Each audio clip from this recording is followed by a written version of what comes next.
পর্বের শুরুতেই একজন আধ্যাত্মিক পথপ্রদর্শক বা পুরোহিত নারী চরিত্রকে কুসুম সম্বোধন করে কেন্দ্রীয় সমস্যাটি তুলে ধরেন।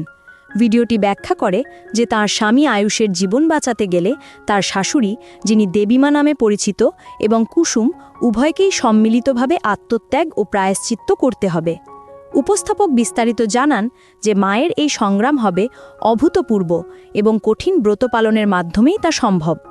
সফল হওয়ার জন্য উপস্থাপক তখন স্পষ্টভাবে উল্লেখ করেন যে মাকে তার সমস্ত ধন সম্পদ, দামি পোশাক, গয়না এবং এমনকি আত্মসম্মানও ত্যাগ করতে হবে।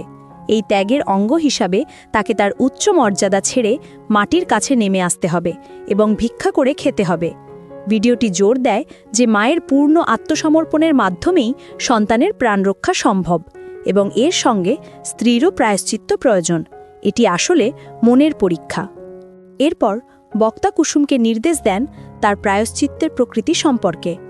তাকে মন্দিরের জলাশয়ে স্নান করে ঈশ্বরের সামনে দণ্ডি কেটে গড়িয়ে গড়িয়ে প্রদক্ষিণ করে ভুল স্বীকার করে ক্ষমা চাইতে হবে। এর পাশাপাশি উপস্থাপক নির্দিষ্ট করে দেন যে কুসুমকে তার হাতে নোয়া বাঁধন পরার আগে সেই নোয়া দিয়ে তার স্বামীকে স্পর্শ করাতে হবে।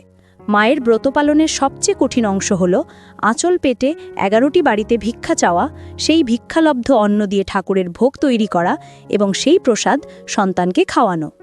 দিব্য নির্দেশ পাওয়ার পর কুসুম সব করতে রাজি হলেও গল্প তখন মোড় নেয় কুসুমের দ্বিধার দিকে। তিনি কিভাবে অভিজাত শাশুড়ি ইন্দ্রাণীকে দেবীমা ভিক্ষা করার কথা বলবেন।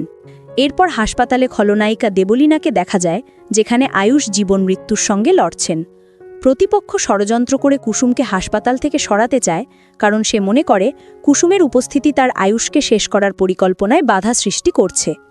এর ফলশ্রুতিতে কুসুম যখন পবিত্র ভস্ম বা 5 তত্ত্বের ভস্য দিয়ে স্বামীকে স্পর্শ করাতে যান, অন্যান্য চরিত্র তাতে বাধা দেয় এবং এই ব্রতকে কুসংস্কার আখ্যা দিয়ে কুসুমকে অপমান করে হাসপাতাল ছাড়তে বলে।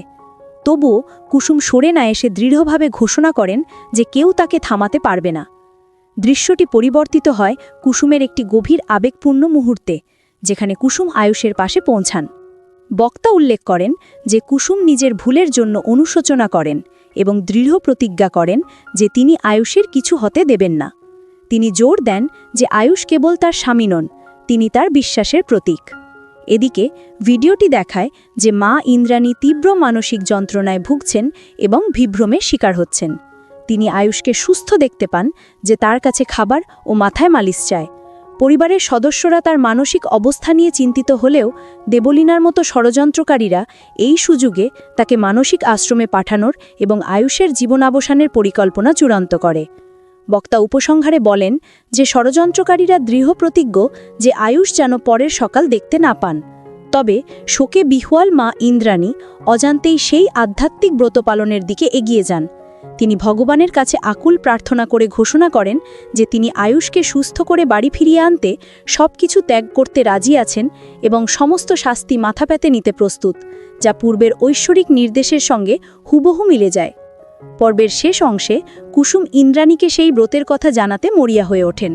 ভিডিওটি ব্যাখ্যা করে যে রাজ এবং দেবলীনা সহ অন্যরা জোর করে কুসুমকে বাধা দেন। তারা চিৎকার করে কুসুমকে বাড়ি থেকে চলে যেতে বলেন এবং ইন্দ্রাণীর সাথে তাকে দেখা করতে দেন না।